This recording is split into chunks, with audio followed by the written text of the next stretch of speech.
Bonjour cher peuple de Dieu, soyez les bienvenus à notre première séance de l'école de la délivrance. L'école de la délivrance qui sera dorénavant notre culte du matin de ce grand programme que l'on appelle Hanouka 2021. Chaque 6 heures du matin, c'est-à-dire de 6 heures à 7 heures du matin, nous aurons ce qu'on appelle école de la délivrance. Un temps de culte matinal mais aussi d'exhortation autour de la délivrance. Comme l'on le dit, école de la délivrance, nous allons être enseignés, apprendre des choses sur la délivrance. Alors, bonjour à vous tous. Vous êtes au niveau de l'Europe, vous êtes au niveau de l'Afrique, vous êtes à Kinshasa actuellement. Vous êtes tous de la porte des cieux. Recevez mes salutations ce matin et mes bénédictions de partout où vous êtes, sur vous et vos familles. Vous êtes au niveau de l'Afrique, vous êtes au niveau de l'Amérique, vous êtes au niveau de l'Amérique du Sud, vous êtes au niveau de l'Asie. Vous êtes au niveau du Moyen-Orient, vous êtes en Océanie, en Australie. Soyez les bienvenus à l'école de la délivrance. Alors dans 2 minutes qui suivent, je vais commencer mon message de ce matin. Mais sinon, j'aimerais que vous puissiez aller au bas de vos écrans et comme ça, inviter vos frères et sœurs à prendre part à l'école de délivrance. C'est très simple, vous allez au bas de vos écrans, vous allez voir une barre où il est écrit partager. Vous allez partager à tous vos amis et partager à plusieurs groupes Facebook et nous allons commencer dans les 2 minutes qui vont suivre. Soyez les bienvenus. Je vois des gens du Québec, au Canada, des gens de la Côte d'Ivoire, de Kinshasa. Je vois la porte des cieux. Ma fille Flora, Dieu te bénisse. Elle est à Bruxelles. Dieu vous bénisse. Ok. Alors, il semble que mes lunettes dérangent un peu. D'accord. Soyez les bienvenus, soyez les bienvenus, soyez les bienvenus. Que Dieu vous bénisse abondamment. Cape Town, Dieu vous bénisse. Amen, Mabika, Dieu te bénisse. Burkina Faso, Ita Bonini, Dieu te bénisse. Depuis la France, Blandine. Depuis le Gabon, Zola, Stanley. Depuis Ottawa, Dané. Voilà, vous êtes aux États-Unis, vous êtes en Afrique. S'il vous plaît, partagez-moi ce direct et permettons à un grand nombre de personnes d'être bénies ce matin. Nous sommes à notre 2e jour de jeûne et prière de Hanouka 2021 et nous nous attendons à Dieu pour de grandes choses qu'il va faire et accomplir parmi nous. Gloire à Dieu. Amina, Amina, Amina, Lili, Amina, Amina, Amina, Amina, Lili, Amina. Taguez les membres de vos familles, partagez à vos amis. Il est 6h10, il est 6h07 minutes, à 6h10 minutes, je commence. Bonjour, Dieu vous bénisse. Soyez bénis de partout où vous êtes en train de nous suivre. Gabon, Chelsea, Dieu te bénisse, Dallas. Voilà, ceux qui sont aux États-Unis, vous avez l'avantage parce que les gens sont encore éveillés. Partagez.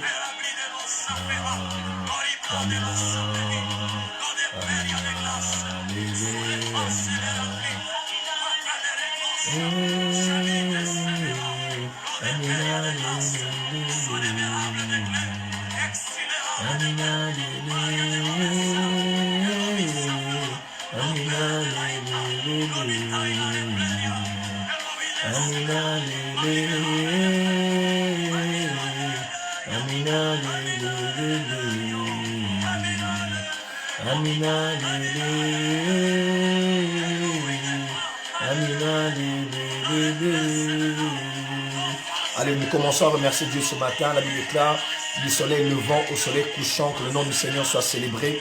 Du soleil levant au soleil couchant, que le nom du Seigneur soit célébré. Le soleil se lève dans plusieurs coins du monde en ce moment, notamment Alors nous sommes dans notre fuseau horaire. Il est 6h10. Nous bénissons l'Éternel. Nous le remercions ce matin pour nous avoir donné la vie, la bonne santé, pour avoir renouvelé ses compassions et ses bontés envers nous ce matin. Prions au nom de Jésus-Christ. Éternel Dieu de gloire, nous sommes là ce matin, nous te bénissons, t'élévons, te glorifions. Jérémie dit, quand je pense à l'absinthe et au poison et à toutes ces choses qui me font de la peine, voici au moins une chose dont j'aimerais me souvenir et qui me donnera de l'espérance. C'est que les bontés de l'Éternel ne sont pas épuisées et ses compassions ne sont pas arrivées à leur terme, mais elles se renouvellent chaque matin. Oh Dieu, que ta fidélité est grande. Je te bénis ce matin alors que le soleil se lève. Je décrète et déclare devant le monde spirituel, dans les cieux, sur la terre, sous la terre, dans la mer, dans ma vie, dans ma famille. Jésus-Christ seul est Seigneur. Il a été obéissant à la mort de la croix. Voilà pourquoi Dieu, le Père, l'a donné le nom qui est élevé au-dessus de tous les noms, afin qu'au nom de Jésus-Christ, tout genou fléchisse dans les cieux, sur et sur la terre, et que toute langue confesse que Jésus-Christ est Seigneur. Je proclame que Jésus est mon Dieu ce matin. Je proclame, oh, les mois passent, les années passent, les jours passent, les semaines passent, le temps passe, mais mon Dieu ne passe pas. Il est écrit dans le psaume 90, l'herbe sèche, la fleur fane, mais la parole de l'Éternel demeure pour toujours. Et la parole de l'Éternel n'est pas qu'une promesse de l'Éternel. La parole de l'Éternel est aussi l'Éternel lui-même. Parce qu'au commencement était la parole, elle était avec Dieu, elle était Dieu. Elle était donc avec Dieu au commencement. Seigneur, tu ne passes pas, tu ne changes pas. Oh, tu ne connais ni mutation, ni changement, ni métamorphose, ni croissance en âge. Tu es l'ancien des jours. Lorsque le temps fut créé, le temps a vu que tu existais déjà. Je te bénis ce matin, Éternel, toi qui es mon Dieu, toi qui nous as rêvé ce matin. Tu n'as pas tenu compte de nos passés, de nos péchés, de nos réalités quotidiennes. Plusieurs sont morts de Covid-19, plusieurs sont morts par la famine, plusieurs sont morts par la malaria, plusieurs sont morts du cancer. Mais nous sommes debout ce matin et nous te bénissons, Éternel, pour le privilège et la grâce d'être en vie et de se mouvoir et d'avoir la capacité de te célébrer ce matin. Il est écrit que tout ce qui respire loue l'Éternel, que tout ce qui respire loue l'Éternel, que tout ce qui respire loue l'Éternel, que tout ce qui respire loue l'Éternel. Je respire ce matin, laisse-moi te louer. Je respire ce matin, laisse-moi te célébrer. Je respire ce matin, laisse-moi t'exalter. Tu as dit, s'il ne parle pas, oh, s'il ne loue pas, s'il n'adore pas, même les pierres vont chanter, les pierres vont crier. Je ne laisserai pas les pierres chanter à ma place. Je ne laisserai pas la faune chanter à ma place. Je ne laisserai pas la flore chanter à ma place. Je ne laisserai pas les anges chanter à ma place. J'ai été créé pour ton plaisir. J'ai été créé pour t'adorer. J'ai été créé pour t'élever. Seigneur, ce matin, alors que nous sommes debout, nous voulons t'élever, te glorifier, te magnifier. Toi, le Dieu de Hanouka 2021. Toi, le Dieu que nous sommes venus chercher. Nous sommes venus prier. Toi, celui qui est la Sabradiko Sopra, et Riyabasobradi Yamandereke, et Rabasom, le Père devant lequel nous venons, car il est écrit, dites notre Père que dans les cieux, et ensuite on dit, donne-nous aujourd'hui notre pain, parce que nous savons que notre pain ne nous vient pas de notre salaire, notre pain ne nous vient pas de la banque, notre pain ne nous vient pas des prêts, notre pain ne nous vient pas des dons, notre pain ne nous vient pas des relations, notre pain nous vient de toi, notre substance nous vient de toi, que ce soit matériel, spirituel, financier, tout nous vient de toi. Tu es la source de nos ressources. Nous te bénissons ce matin, t'élevons ce matin, te glorifions ce matin. Merci de nous avoir réveillés, oh Dieu, de nous avoir donné la force et la santé de jeûner, de prier, de te servir encore aujourd'hui. Je bénis, Seigneur, ces temps que tu nous donnes de partager ta parole. Je bénis, Seigneur, ton nom. J'exalte ton nom parce qu'encore ce matin, tu vas nous enseigner, nous instruire par l'aide de ton esprit et par la lumière de ta parole.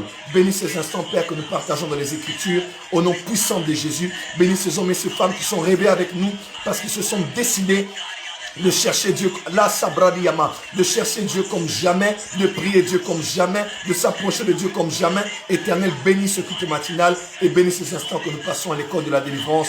Au nom puissant de Jésus-Christ, nous avons ainsi prié. Amen. Amen, amen, amen, amen. Alléluia, alléluia. Que Dieu soit glorifié. Le psalmiste dit, la nuit viennent les pleurs et le matin les chants d'allégresse. Voilà, ce matin, nous voulons rendre grâce à Dieu de nous avoir donné la vie, de nous avoir donné la santé. Et je vous souhaite à vous tous la bienvenue dans ce programme qu'on appelle École de délivrance. Nous sommes à notre deuxième journée de Hanouka 2021. Vous savez, c'est notre programme pour ceux qui ne connaissent pas, qui m'ont rejoint actuellement.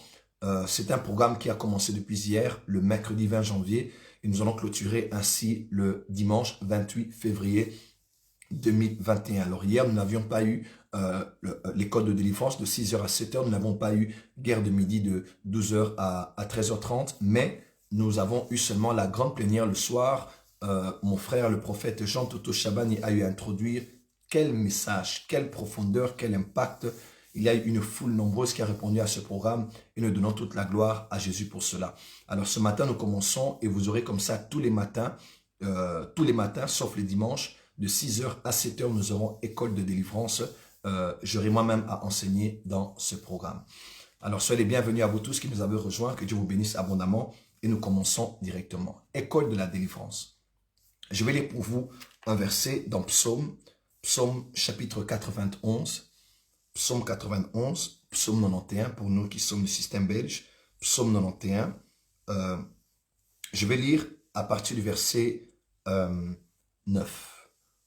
Là, c'est une autre version, elle n'est pas français courante. Je vais lire Psaume 91 à partir du verset 9. Oui, tu es mon refuge éternel, tu fais du Très-Haut ta retraite. Aucun mal ne t'arrivera, aucun flot ne s'approchera de ta tente, car il donnera ordre à ses anges de te garder dans toutes tes voies. Ils te porteront sur les mains, de peur que ton pied ne heurte une pierre. Tu marcheras sur le lion et sur la vipère, tu piétineras le lionceau et le dragon. Puisqu'il est attaché à moi, dit Dieu, puisqu'il est attaché à moi, je le délivrerai, je le protégerai, puisqu'il connaît mon nom. Ma prière pour toi ce matin est que Dieu te délivre et que Dieu te protège. Je répète, il dit, je le délivrerai et je le protégerai. Je décrète et déclare que la saison durant laquelle tu es, peu importe les combats que tu as, le jour, la nuit, par des personnes connues ou inconnues, par des amis ou des ennemis, par des faux amis, par les membres de la famille, de la belle famille, par ceux du quartier, du travail, qui soient invisibles ou visibles à tes yeux, je décrète et déclare qu'en cette saison, Dieu va te délivrer et il va te protéger. Écoutez ce que Dieu dit, il dit, puisqu'il est attaché à moi, je le délivrerai, je le protégerai, puisqu'il connaît mon nom. Il fera appel à moi, une autre version dit, il m'invoquera et je lui répondrai. Je serai avec lui dans la détresse, je le délivrerai et je le glorifierai. Je le délivrerai et je le glorifierai, je le comblerai de longs jours et je lui ferai voir mon salut. Écoutez bien ce verset qui dit, Dieu cite 2 fois le verbe délivrer. Il dit 1, je le délivrerai et je le protégerai. 2, il dit, je le délivrerai et je le glorifierai. Je vais répéter ce que j'ai dit, Psaume chapitre 91, le verset que j'ai lu, Dieu dit, pour toi qui es attaché à lui, il a dit 1, il va te délivrer pour te protéger. 2, il va te délivrer pour te glorifier. Il va te délivrer pour te protéger, il va te délivrer pour te glorifier. C'est-à-dire, il va te faire passer par la délivrance pour te protéger. Parce que s'il veut pleinement te protéger des combats que tu as, il doit d'abord te délivrer. Et deuxièmement, il a dit, il va te délivrer et il va te glorifier. Parce que la délivrance précède la protection et la délivrance protège la glorification. Je vais laisser la première partie. La délivrance précède la glorification. Écoute-moi, tu ne peux pas voir totalement la gloire de Dieu dans ta vie si Dieu ne t'a pas délivré. Je te parle dans tous les domaines. Je ne dis pas juste délivrer dans le sens de secourir, dans le sens de protéger d'un danger, dans le sens d'épargner d'un danger, non. Mais la délivrance au sens propre, c'est-à-dire Dieu qui te libère des forces infernales, des forces des ténèbres qui habitent en toi ou qui t'influencent de l'extérieur, qui est dans ton sang, qui est dans ta chair, qui est dans ton nom, qui est dans tes origines. Avant que Dieu ne puisse te protéger pleinement, il doit d'abord te délivrer pleinement. Parce que des fois, tu as l'impression que Satan a encore même mise dans ta vie. Il semble que Dieu ne te protège pas totalement. Il y a des domaines dans lesquels Satan, voilà, tu es attaché à Dieu. Il s'attacha à moi, je le délivrerai, je le délivrerai et je le protégerai. Tu es attaché à Dieu, mais il semble qu'il y a des domaines de ta vie dans lesquels Satan peut encore toucher, Satan peut encore accuser, Satan peut encore revendiquer, Satan peut encore réclamer. Et Dieu dit, pour qu'il te protège pleinement, il doit d'abord te délivrer. Parce que la délivrance précède la pleine protection. Tu aimes Dieu, tu es attaché à Dieu, tu as commencé à nous calmer. Tu as l'impression que Satan, la nuit, par des femmes et maris de nuit, tu as l'impression que Satan, durant la journée, par la vie de ton mari ou de ta femme ou de tes enfants, ou dans ta santé, ou dans ton état psychologique, mental, ou dans tes finances, tu as l'impression que Satan a encore main mise. Laisse-moi te dire, tu es attaché à Dieu, certes, Dieu t'aime, certes, tu es proche de lui, certes, tu vas te rapprocher de lui, certes, mais Dieu dit, avant qu'il ne te protège pleinement, il doit te délivrer pleinement. Deuxième partie, il a dit, je le délivrerai et je le glorifierai. Écoutez-moi, Dieu ne glorifie pas une personne qui n'a pas délivré. La pleine glorification dépend de la pleine délivrance. Je répète, la pleine glorification dépend de la pleine délivrance. La pleine glorification dépend de la pleine libération. Dieu ne peut pas t'emmener à un niveau de gloire supérieur s'il ne t'a pas délivré. Dieu doit d'abord commencer à te délivrer avant de te glorifier. Parce que tu ne peux pas connaître la vraie gloire tant qu'il y a des choses qui s'attachent encore à toi du monde des ténèbres. Et même si tu connais la gloire, ces choses attachées à toi vont te ramener au plus bas. Et toi qui étais au sommet, tu vas aller au rez-de-chaussée. Est-ce que quelqu'un m'entend? Ainsi, Dieu doit prendre le temps de te délivrer avant de prendre le temps de te glorifier. Je prie ce matin, avant la gloire qui arrive dans ta vie, que Dieu te délivre. Parce que s'il ne t'a pas délivré des femmes et maris de nuit et te glorifie par un grand mariage, tu auras beaucoup de problèmes dans le mariage. Tu pries pour un mariage de gloire, tu pries pour un foyer de gloire, tu pries pour une famille de gloire. Mais laisse-moi te dire, si ta famille ne connaît pas encore la délivrance, elle ne vivra pas une pleine glorification. C'est très important. Ça doit être clair dans ton esprit. Tu ne peux pas vivre un mariage glorieux tant que tu n'as pas vécu une délivrance sérieuse. Est-ce que quelqu'un m'entend? Voilà, nous sommes en train de continuer. On est déjà à plus de 500 personnes. À le bas de vos écrans, continuez à inviter les gens et partager. Je suis en train de développer mon introduction. Il a dit, puisqu'il s'attache à moi, qu'est-ce que Dieu va faire? Il va d'abord te délivrer, il va te protéger, il va te délivrer et il va te glorifier. Seigneur, tu veux me glorifier, tu veux que je voie ta gloire. Tu as dit à beaucoup d'hommes de Dieu en ce début d'année, Ésaïe chapitre 60, Ésaïe chapitre... dans Ésaïe, il est écrit, lève-toi, sois éclairé, car ta lumière arrive, les ténèbres couvrent la terre, mais sur toi sa gloire apparaît, sur toi sa lumière arrive. Dieu dit, sa gloire va se révéler dans ta vie, mais avant que la gloire ne vienne, il faut que la délivrance vienne. Ne me laisse pas goûter à une gloire, Seigneur, sans m'avoir fait passer par la délivrance. Je ne veux pas être marié et être tout en étant lié. Je ne veux pas être fiancé tout en étant lié. Je ne veux pas être élevé comme président sans être délivré. Je ne veux pas être élevé comme pasteur sans être délivré. Je ne veux pas entrer pleinement dans l'onction prophétique sans être délivré. Parce que la gloire dans laquelle je vais entrer peut être détruite si je ne suis pas encore délivré. Est-ce que quelqu'un est avec moi? Est-ce que quelqu'un est avec moi ce matin? Donc, tu ne peux pas vivre la pleine gloire de Dieu si tu ne connais pas encore la pleine délivrance de Dieu ou libération de Dieu. Et Dieu insiste, mon frère, ma soeur. Je répète, Dieu insiste, mon frère, ma soeur. Dieu dit, il va d'abord te délivrer et il va te glorifier. Et il va te rassasier de longs jours. Il va te rassasier de longs jours. Il va te rassasier de longs jours.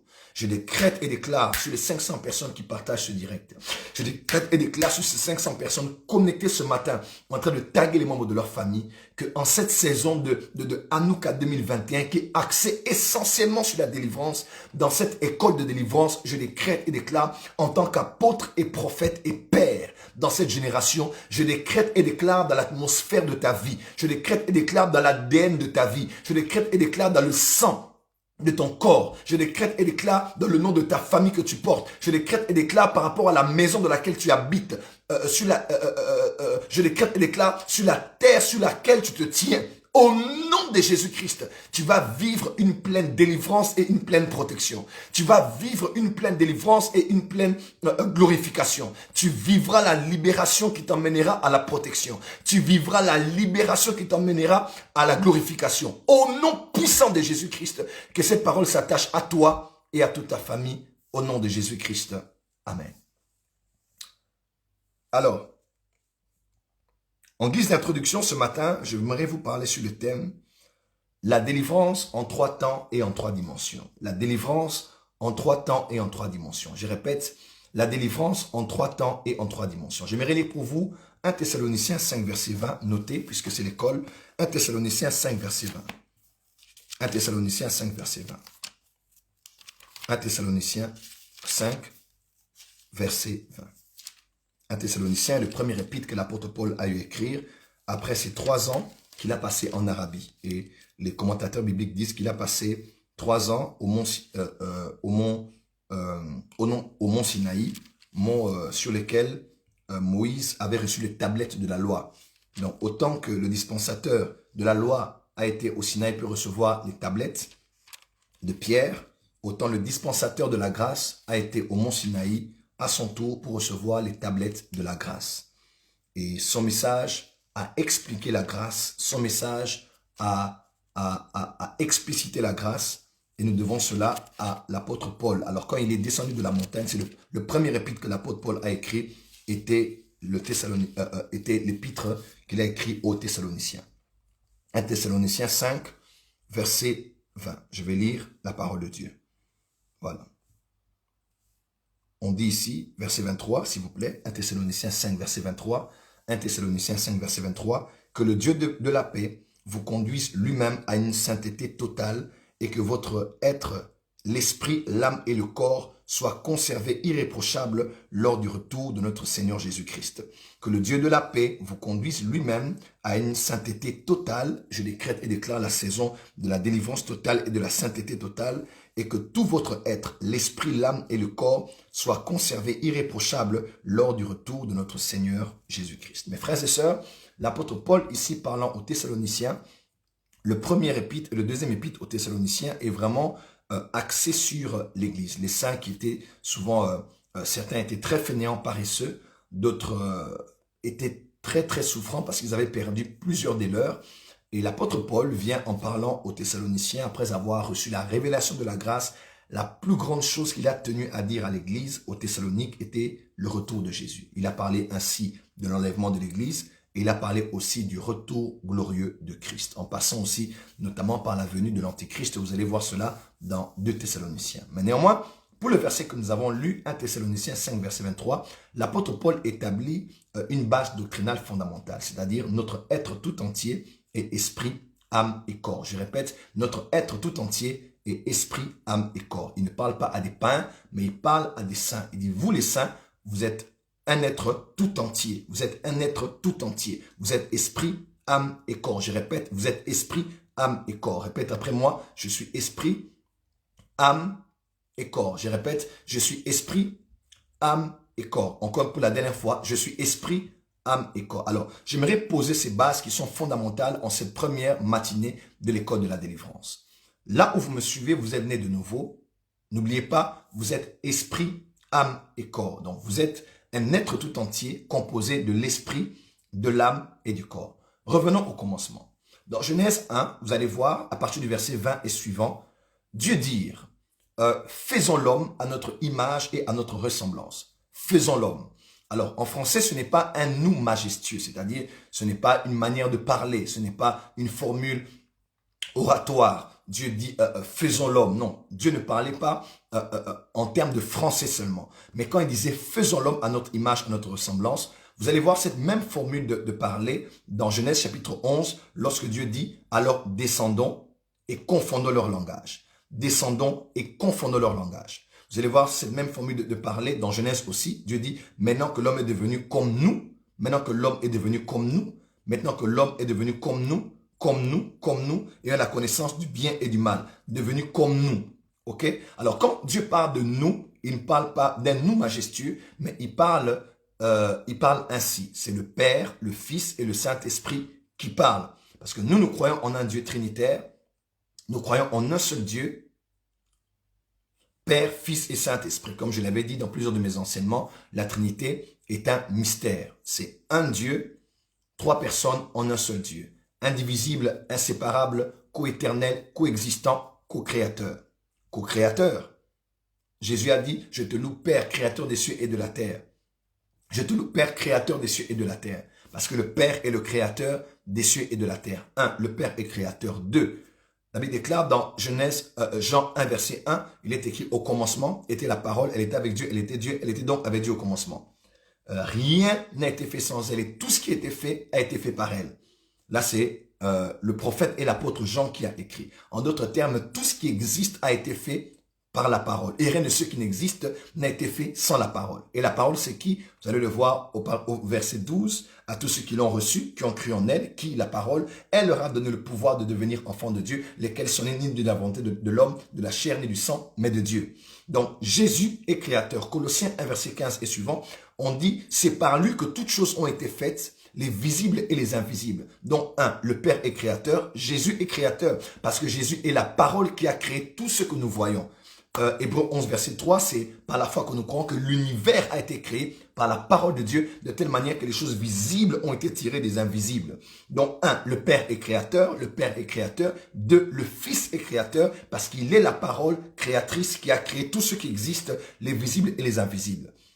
Le Saint-Esprit est aussi créateur. Vous allez le voir dans Job, il est écrit, l'Esprit du Seigneur m'a créé, l'Esprit de Dieu m'a créé, et le souffle du Tout-Puissant m'anime. Donc, le Saint-Esprit a créé l'homme.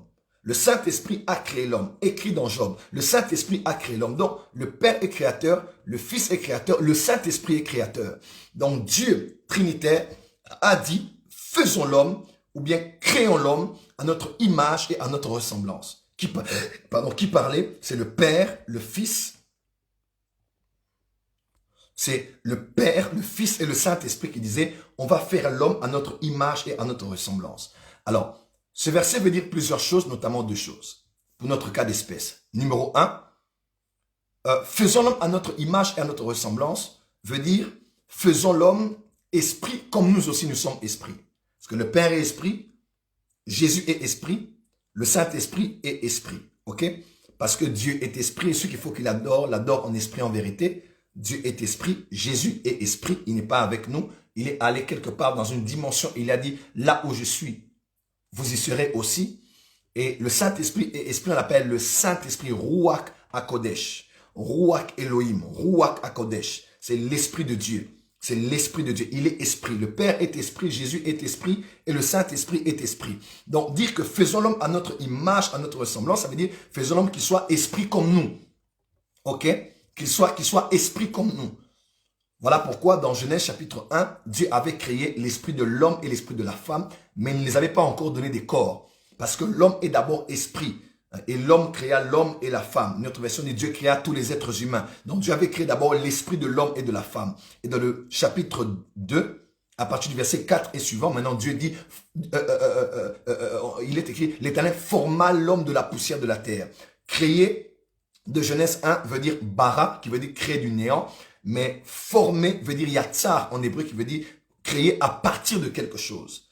Créer à partir de quelque chose. Est-ce que quelqu'un est avec moi? En d'autres termes, dans le chapitre 1 de Genèse, Dieu a créé l'esprit de l'homme et l'esprit de la femme.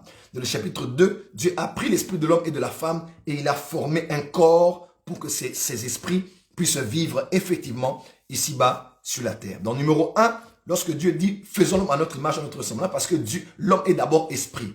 Donc, en d'autres termes, avant d'être une âme, avant d'être un corps, tu es d'abord esprit.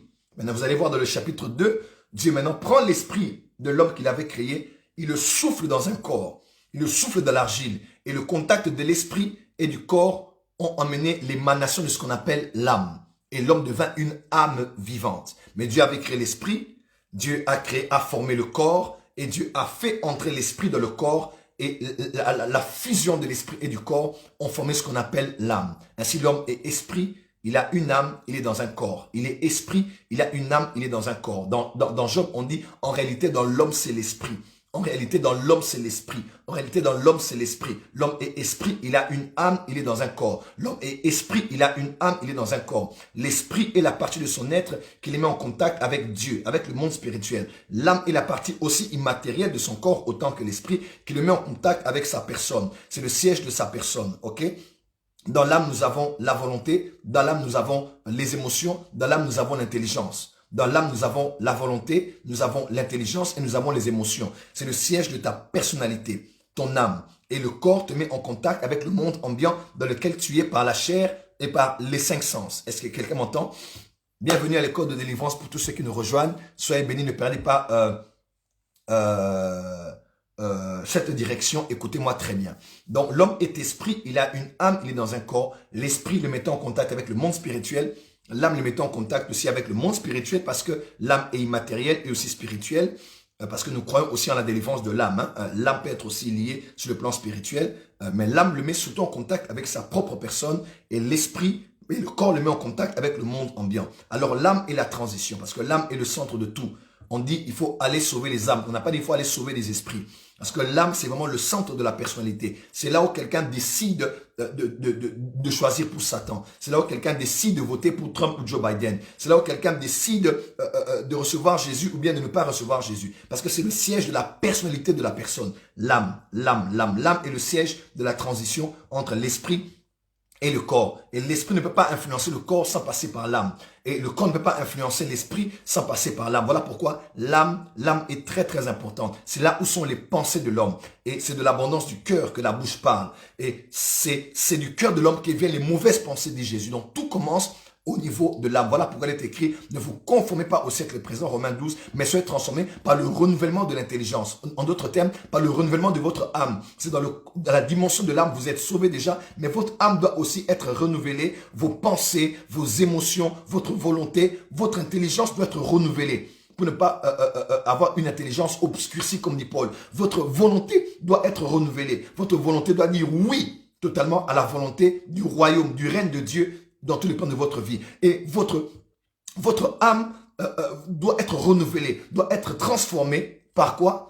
Votre âme doit être transformée aussi dans la dimension des émotions. Là où vous avez des mauvais souvenirs, quand tu entends une telle chanson, ça réveille des émotions parce que les émotions peuvent être liées à des souvenirs qui sont attachés à des mélodies, des souvenirs qui sont attachés à des odeurs, des souvenirs qui sont attachés à des lieux, des souvenirs qui sont attachés à des visages. Tu arrives quelque part, tu sens une odeur, tu te rappelles que dans votre maison, vous aviez aussi ces genres de fleurs. Et cette odeur te rappelle ton enfance. Cette odeur te rappelle qu'on t'avait violé. Donc, Dieu doit aussi toucher ton âme, affecter ton âme, impacter ton âme. Voilà pourquoi nous écoutons la parole de Dieu. Lorsqu'on prêche la parole de Dieu, on prêche ce qu'on appelle la pensée de Dieu. La parole de Dieu, c'est la pensée de Dieu. Parce que chaque parole est l'expression de la pensée d'une personne. C'est-à-dire, je parle parce que tout ceci se trouve dans mes pensées. Lorsque tu entends la parole, tu entends la pensée de Dieu. Et lorsqu'on te prêche la parole, on te prêche la pensée de Dieu. Et lorsque la pensée de Dieu touche le siège de tes pensées, il y a ce qu'on appelle renouvellement des pensées ou bien renouvellement d'intelligence.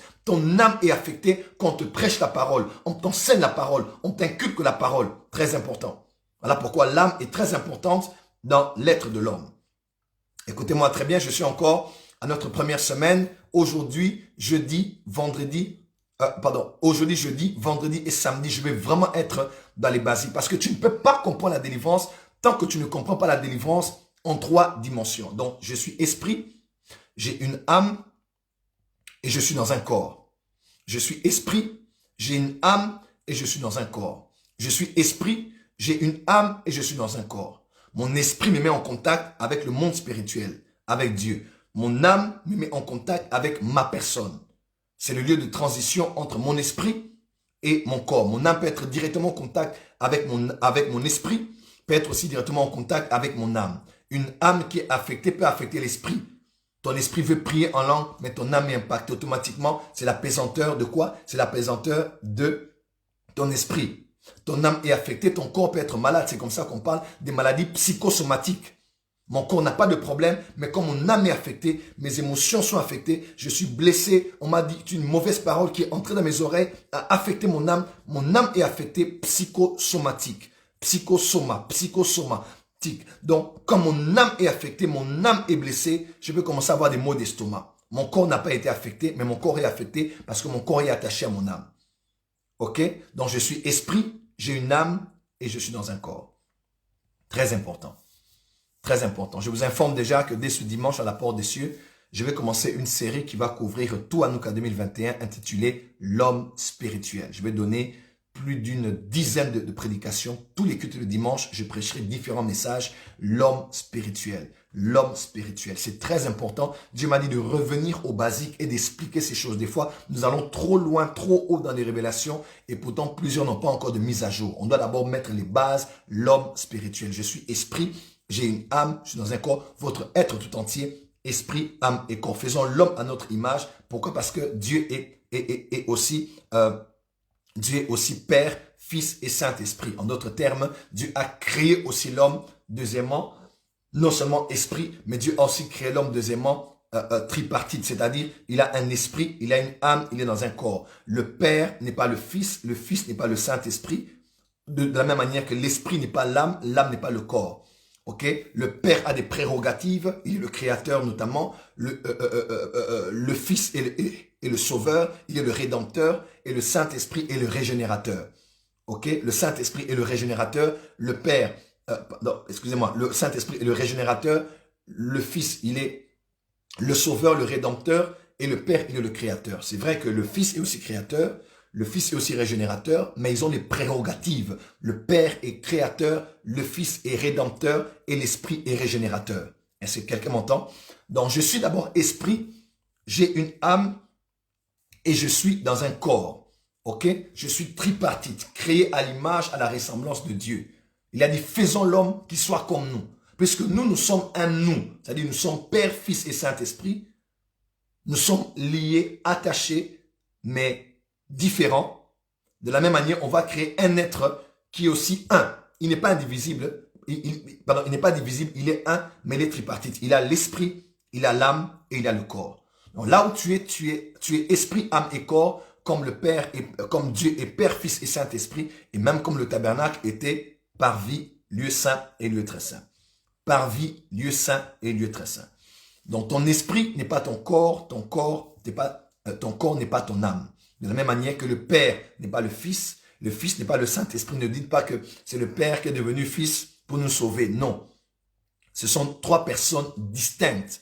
Le Père est le Père, le Fils est le Fils et le Saint-Esprit est le Saint-Esprit. Autant que l'Esprit c'est l'Esprit, l'âme c'est l'âme et le corps c'est le corps. Nous sommes tous un. C'est moi la seule personne, Joël Francis Tatou. Vous me regardez, vous ne voyez qu'une seule personne, mais en moi maintenant fonctionne l'esprit, l'âme et le corps. Lorsqu'on sépare une partie de ma personne, je suis un cadavre, je n'existe plus. Est-ce que quelqu'un m'entend? Quelqu'un m'entend? Lorsqu'on enlève une personne de la Trinité, ce n'est plus la Trinité. Mais en même temps, c'est juste une personne. Pardon, c'est juste un seul Dieu, mais qu'on ne peut pas diviser. De la même manière que toi aussi, tu es une personne qu'on ne peut pas séparer. Quelqu'un m'entend? Ce n'est pas Jésus qui est devenu le Saint-Esprit, non. Non, no way. Lorsque Jésus était baptisé, Jésus-Christ, le Fils de Dieu, était immergé dans l'eau. Jean le Baptiste l'a plongé dans l'eau. Il a plongé dans l'eau, les cieux s'ouvrirent. Et la voix du Père a parlé en disant, « Celui-ci est mon Fils bien-aimé en qui j'ai mis toute mon affection. » Ce n'est pas le Père qui était baptisé, c'est le Fils qui était baptisé. Ce n'est pas le Père qui a parlé du haut des cieux. Ce n'est pas le Fils qui a parlé du haut des cieux, c'est le Père qui a parlé du haut des cieux. Et lorsque le Père a fini de parler, le Saint-Esprit est descendu sous la forme d'une colombe sur le Seigneur Jésus-Christ. Nous voyons la distinction entre le Père qui parlait, le Fils qui était baptisé et le Saint-Esprit qui est venu sur le Fils. Voilà pourquoi il est écrit « Baptisez-leur au nom du Père, du Fils et du Saint-Esprit ». C'est la même entité, mais trois personnes de la même entité, autant que moi aussi, je suis une personne, je suis pas, je suis un seul être, mais j'ai trois personnes en moi. J'ai l'esprit, j'ai l'âme et j'ai le corps. Je pose la question, est-ce que le volume est bon? Nous sommes à l'école, est-ce que le volume est bon? Est-ce que le volume est bon? Est-ce que c'est assez clair maintenant? Je voulais aussi poser la base sur la Trinité, sinon on ne sait pas comprendre cela. Il y a un seul Dieu, mais trois personnes. C'est un mystère, on ne sait pas expliquer ça avec la tête. Mais c'est le cas. Trois personnes distinctes, coexistantes, co-créatrices, co-éternelles. Très important. Est-ce que quelqu'un me comprend? Voilà, pas dire que maintenant, c'était Dieu, le Père qui est devenu Fils, après il est monté, devenu le Saint-Esprit. Non, non, non, no way. Le Père est sur son trône. Le Fils était descendu, il est mort pour nous, il est remonté, il est assis à la droite du Père. Et celui qui est descendu, c'est le Saint-Esprit. Ce n'est pas Jésus qui est avec nous sur la terre. Jésus-Christ n'est pas avec nous sur la terre. Même si tu dis, Jésus est parmi nous. Jésus n'est pas parmi nous. Jésus est déjà parti. Il a dit, je m'en vais, je vais m'asseoir à la droite du Père et vous préparer une place afin que là où je suis, que vous y soyez aussi. La seule personne de la Trinité qui est avec nous sur la terre, c'est la personne du Saint-Esprit. Et c'est maintenant le Saint-Esprit qui manifeste la présence de Jésus sur la terre. C'est maintenant le Saint-Esprit qui exprime, qui manifeste, qui rend tangible la personne et la présence de Jésus sur la terre. Très important. Est-ce que ça passe? Je ne veux enseigner que sur ça cette semaine, parce que je veux que dans les bases, ce soit clair en nous. C'est l'école de la délivrance. Il faut que ce soit clair dans nos esprits. Des fois, Dieu m'a un peu reproché des fois d'aller très vite dans les révélations, mais de ne pas poser des bases. Très important. Alors, on est à 661. Allez au bas de vos écrans, taguez les membres de vos amis, partagez à vos amis, invitez-les et partagez dans plusieurs groupes Facebook. On parle à plus de 700, de 800, même de 1000 ce matin. C'est la première matinée et nous voulons donner quelque chose de consistant. Pendant que vous écoutez, vous donnez du cœur, vous partagez, vous invitez et nous sommes en train de capter l'enseignement de Dieu ce matin. Ok? Le Père n'est pas le Fils n'est pas le Saint-Esprit. Mais en même temps, c'est trois personnes distinctes mais qui sont qu'un être, Dieu. C'est pour cela qu'on dit dans Genèse chapitre 1 verset 1, on dit Bereshit bara Elohim het hashamayim vehet ahet. C'est en hébreu. Ça veut dire au commencement Dieu. Et Dieu c'est Elohim. Et Elohim c'est toujours Dieu au pluriel. Vous n'allez pas voir Dieu. Non, il y a toujours Dieu pluriel. Mais dans la déclaration des Juifs, dans Deutéronome, vous allez voir, Dieu dit que l'Éternel, ton Dieu est un. Dieu est un. Dieu est un. Mais c'est trois personnes en une seule entité. Autant que l'homme qu'il a créé à son image, à sa ressemblance, est un seul être, mais en trois entités.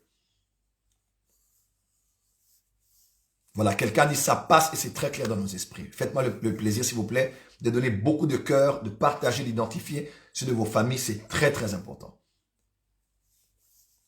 Voilà. On peut avancer? Il me reste 15 minutes et j'ai fini pour ce matin.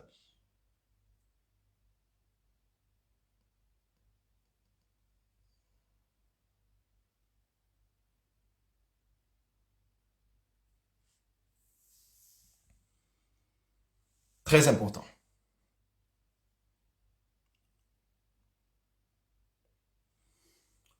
Très important. Très important. Je répète, très très important. D'autres termes, vous êtes esprit, vous avez une âme et vous êtes dans un corps. Et c'est ainsi que Dieu a créé Adam dans le jardin d'Éden. Adam était esprit, il avait une âme, il était dans son corps. Lorsque maintenant l'homme a péché, lorsque le péché est entré dans le jardin d'Éden, lorsque l'homme a commis le péché, quelque chose s'est passé de très important et à vraiment considérer, c'est que l'homme est mort. La promesse était, l'homme allait mourir, n'est-ce pas? Lorsque l'homme a péché, Adam, Ève, ils sont morts. Alors, ils sont morts en fonction de quoi? Parce que après avoir péché, ils ont continué à parler avec Dieu. Dieu a continué à les juger. Et ils ont eu des enfants. Et ils ont même vécu très longtemps. Adam a vécu très longtemps. Ok? Caïn a vécu, j'aimerais dire éternellement, Caïn a vécu très longtemps. Est-ce que quelqu'un m'entend? Dieu avait interdit même qu'on le tue. Ça, c'est un mystère. C'est l'un des mystères les plus puissants de la Bible.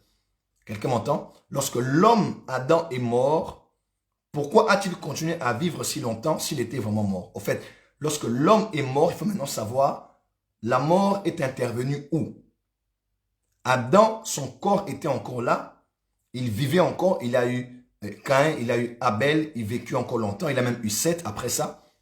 Mais comment cela se fait que l'homme a vécu si longtemps s'il était mort? C'est quelle partie de son être qui était mort? C'est quelle dimension de son être qui était mort? Parce que je vous ai dit, l'homme est esprit, âme et corps. Alors, c'est quelle partie, dimension de sa vie qui était morte? Écoutez-moi très bien. C'est l'esprit de l'homme qui était mort. C'est ce qu'on appelle la mort spirituelle. La mort spirituelle. Alors, la mort spirituelle, c'est la séparation de l'homme avec Dieu. La mort spirituelle, c'est la séparation de l'homme avec Dieu. Je répète, la mort spirituelle, c'est la séparation de l'homme avec Dieu. La mort spirituelle n'est pas la mort de l'esprit. La mort spirituelle n'est pas l'inexistence de l'esprit. La mort spirituelle n'est pas la disparition de l'esprit. La mort spirituelle, c'est la séparation de l'esprit de l'homme avec Dieu. Ainsi, on dit que l'esprit de l'homme est mort. L'esprit de l'homme est mort. Mais ça ne veut pas dire que l'esprit n'existe plus. Mais l'esprit est seulement mort parce qu'il est séparé d'avec son créateur. Quelqu'un m'entend? Donc la mort spirituelle n'est pas la disparition de l'esprit. La mort spirituelle, c'est la séparation de l'esprit de l'homme avec Dieu. En d'autres termes, même les païens ont l'esprit. Les païens ont une âme, les païens un corps, mais leur esprit est mort. Leur esprit existe, mais leur esprit est mort parce qu'il est séparé de Dieu. Donc leur esprit n'a pas d'espérance éternelle. Leur esprit n'a pas d'espérance éternelle. Leur esprit n'est pas garanti dans la félicité céleste. Quelqu'un m'entend? Parce que leur esprit est séparé de Dieu. Leur esprit, peu importe les capacités de leur esprit, les habiletés de leur esprit, les potentiels de leur esprit, le développement de leur esprit, qu'ils le veuillent ou pas, ils n'ont pas l'espérance éternelle parce qu'ils ne sont pas réconciliés avec l'esprit éternel, avec le Dieu éternel. Est-ce que quelqu'un me comprend? Donc lorsque l'homme a péché, l'homme est mort. Qu'est-ce qui est mort en lui? C'était son esprit. C'est ce qu'on appelle la mort spirituelle. Donc tout celui qui n'est pas passé par Jésus-Christ, qui est venu sauver l'homme qui était mort dans le jardin, n'est pas sauvé. Parce que le salut, c'est d'accepter Jésus. Et lorsque tu acceptes Jésus, tu connais le salut. Alors, puisque le corps existe, puisque l'âme existe et que c'est l'esprit qui est sauvé, qu'est-ce qui est sauvé en toi et moi? Je répète, qu'est-ce qui est sauvé en toi et moi? Il est donc écrit, dans Romains 10, versets 9 et 10, il est écrit que la Bible déclare, écoutez-moi très bien, la Bible déclare que si tu confesses de ta bouche le Seigneur Jésus et tu crois dans ton cœur que le Père l'a ressuscité entre les morts, tu seras sauvé. Parce que c'est en croyant du cœur qu'on parvient à la justice, en confessant de la bouche qu'on parvient au salut. Alors, la question que je vous pose, lorsque je dis Jésus, je t'ouvre mon cœur, je te reçois comme Seigneur et Sauveur personnel, je suis sauvé. Qu'est-ce qui est donc sauvé en moi? Ce qui est sauvé en moi est la partie de mon être qui avait urgemment besoin d'être sauvé. C'était quoi? C'était mon esprit, parce que c'est mon esprit qui est mort au commencement. Ok? C'est mon esprit qui est sauvé. En d'autres termes, cher peuple de Dieu, lorsque nous venons à Christ, lorsque nous disons, nous répétons la prière du pécheur, lorsque nous nous donnons à Dieu, lorsque nous nous consacrons à Dieu, écoutez-moi très bien. Le jour où tu fais la prière du pécheur, le jour où tu acceptes Jésus comme ton Seigneur et Sauveur, ou bien le jour où tu as fait cette prière du pécheur, tu as reçu Jésus en toi, tu as été sauvé. Mais puisqu'on dit tu as été sauvé, donc toi, tu es un être tout entier qui a un esprit, une âme et un corps. Et qu'est-ce qui est sauvé en toi? C'est ton esprit qui est sauvé. C'est ton esprit qui reçoit la vie éternelle.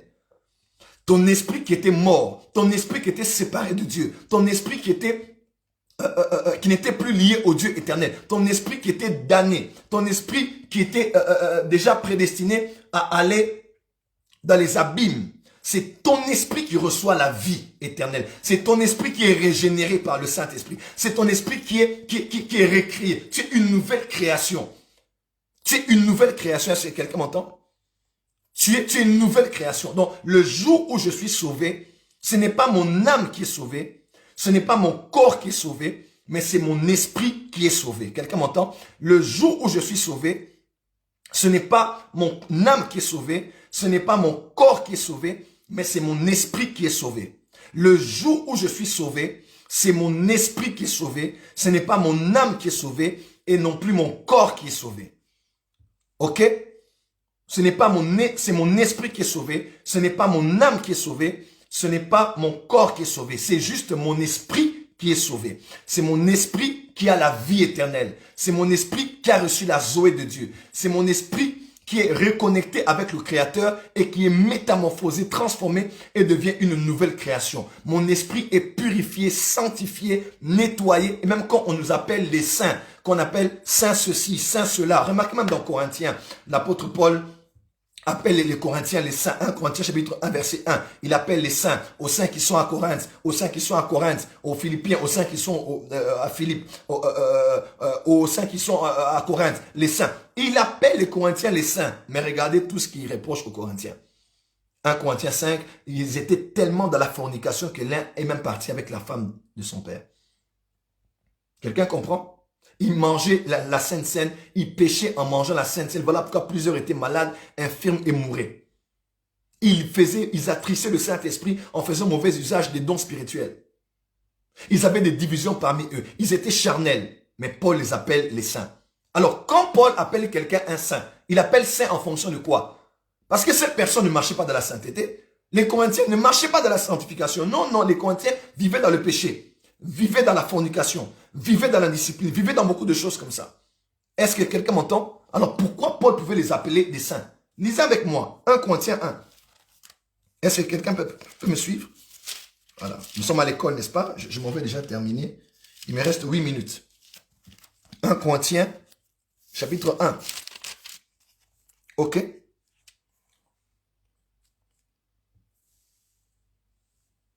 « 1 Corinthiens 1.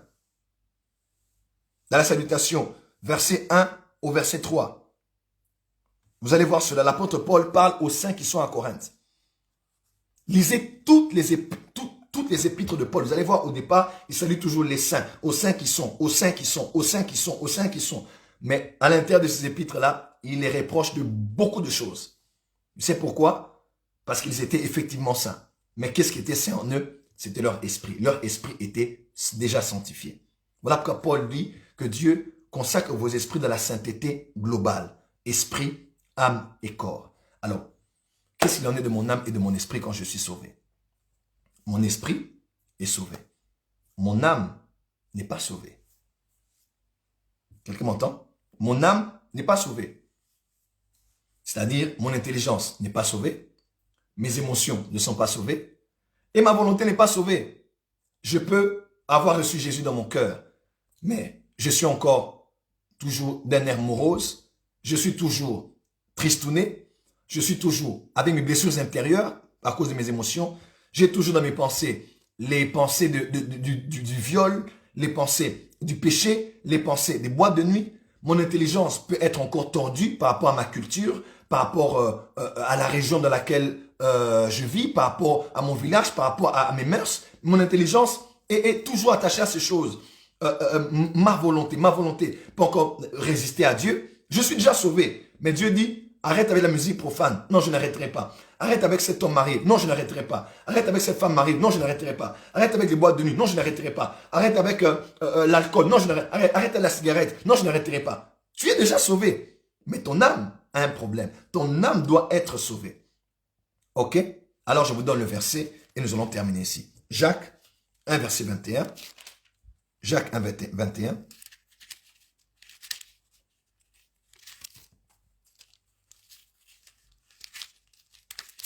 Jacques 1, 21. Jacques 1, 21.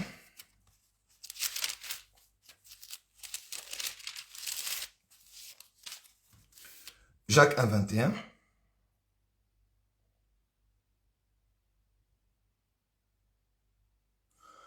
Notez avec moi Jacques 1, 21. Il est écrit ceci.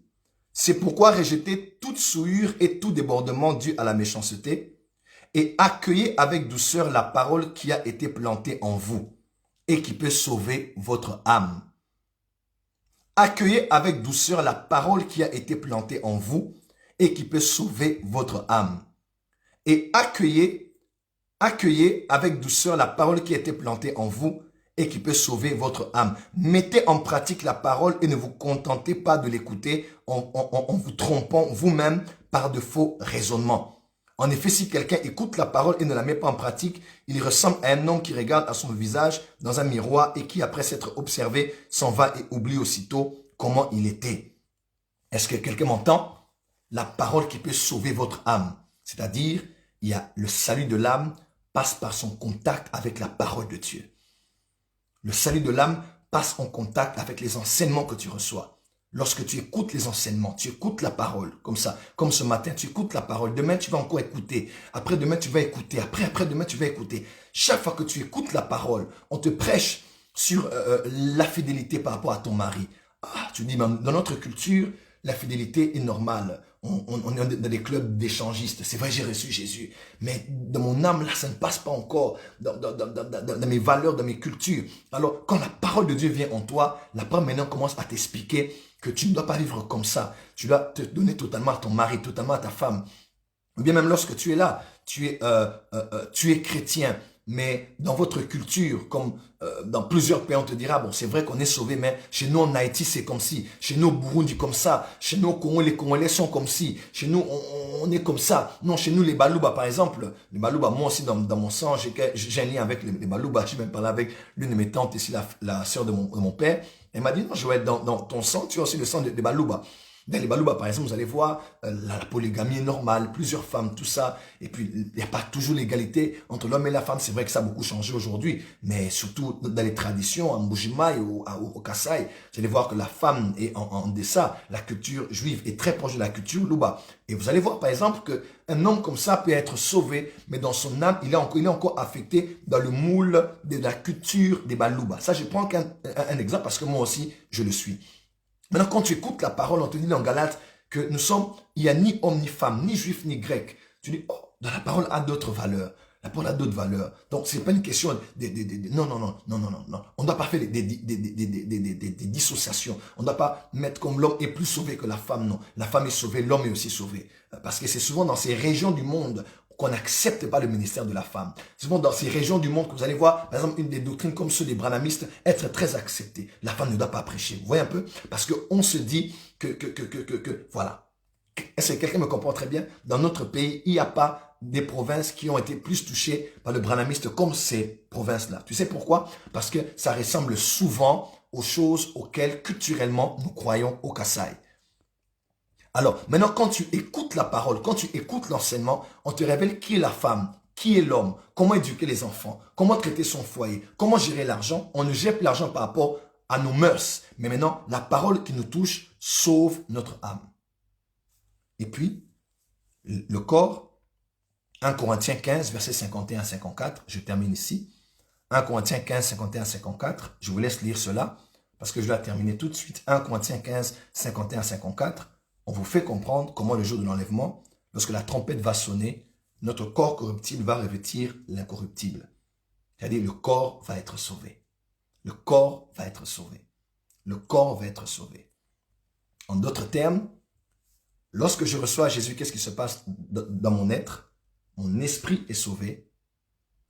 Mon âme est en train d'être sauvée. Et mon corps sera sauvé. Mon esprit est sauvé immédiatement. Mon âme est sauvée par processus. Et mon corps n'est pas encore sauvé. Et mon corps sera sauvé le jour où Jésus va revenir et le corruptible va revêtir l'incorruptible et mon corps sera parfait et ne sera plus soumis au règne de la chair et du péché. Prions le Seigneur ce matin. Père, merci pour cet enseignement. Merci pour la parole qui a été dispensée. Nous sommes déjà 7 heures juste et je prie que ces hommes et ces femmes digèrent cette parole durant toute la journée et que par ta grâce, nous soyons encore là à 6 heures afin d'apprendre et d'être enseignés par toi. Je bénis ces hommes et ces femmes, je les couvre sur le sang de Jésus et je prie pour une délivrance totale et parfaite, esprit, âme et corps. Je bénis notre journée, je bénis tout ce que nous allons faire et entreprendre. Fortifie nos corps alors que nous jeûnons et prions et bénis la prière de midi, heure de Paris, alors que nous serons en guerre, en prière avec notre équipe d'intercession. Au nom de Jésus-Christ. Amen. Vous avez été bénis ce matin. Merci, on a été à plus de 700 personnes connectées à l'école de la délivrance de ce matin. Merci beaucoup pour l'intérêt que vous avez porté. Il est 7 heures précises. Nous devons respecter le temps. Alors demain, nous serons là de 6 heures à 7 heures et je continuerai ce message sur la délivrance en 3 temps et en 3 dimensions. Alors, merci de couper ce direct, de me taguer sur vos Instagram. Je vais riposter cela. Nous jeûnons aujourd'hui, nous buvons de l'eau, du jus au raisin et du thé au miel. Et le soir, nous ouvrons le jeûne après la prière de 19 heures. Que Dieu vous bénisse abondamment. Nous nous retrouvons très nombreux à midi pour la guerre de midi. C'est un temps fort de prière, d'intercession prophétique. Et à 16 heures en présentiel où nous serons là tous avec mon frère, le prophète Jean Toto qui doit apporter la parole pour continuer son message sur comment être délivré des batailles de tes origines. Ne ratez pas aujourd'hui, soyez bénis. Vous avez été bénis ce matin, vous voulez bâtir l'autel du matin, le front du matin. Allez juste sur les coordonnées de cette vidéo et envoyez votre offrande, votre dîme, votre action de grâce. Bâtissez l'autel et honorez la parole que vous avez reçue ce matin. Soyez bénis vous tous, on se retrouve demain à partir de 6 heures, heure de Paris, si Jésus ne revient pas. Shalom.